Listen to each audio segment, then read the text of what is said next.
A stark warning to Hamas from President Trump.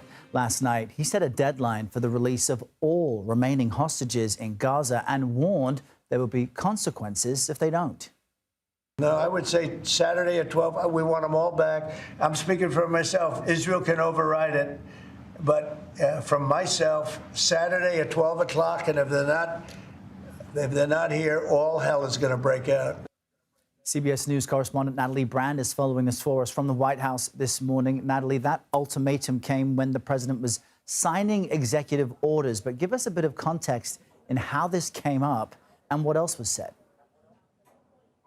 Yeah, he was signing those orders and then taking questions from reporters. And one journalist asked him about the new reports that Hamas was going to be postponing the release of the next round of hostages. That's when the president started talking about the conditions of the hostages that have been released so far, saying, they've been in poor health, emaciated. And then he went on to deliver this ultimatum, saying that he wants all hostages released by noon on Saturday, or else, he said, all hell will break out. Now, when pressed by reporters, when asked what that would mean, he said, they'll find out, you'll find out. Didn't really give a lot of details, but did repeat a couple different times this deadline of Saturday at noon. Although, Errol, it's important to note that he also said Israel could override it, that ultimately this is their decision. And this comes as both sides, including White House mediators, are trying to keep this ceasefire agreement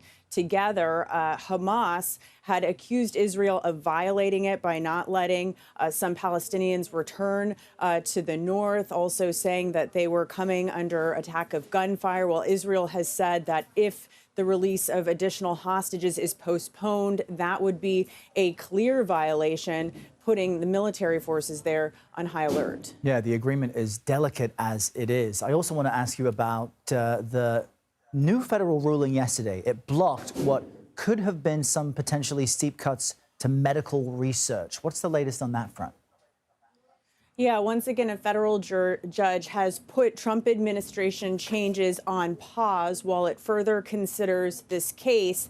This was funding changes by NIH, the National Institutes of Health, to research grant recipients, universities or research institutes conducting scientific research, cancer research. It wanted to cut down or cap indirect costs, things like money going towards facilities, equipment, overhead. NIH said in a memo that it would be saving around $4 billion a year. But these research institutes and state attorneys general from Democratic states with big universities that benefit from these grants say that, that money for facilities is critical to keeping the lab lights on and conducting cancer research, their life-saving research. So once again, this is in court with a hearing scheduled, another hearing for later next week to hear further arguments on this. All right, Natalie Brand, with all of that, thank you very much.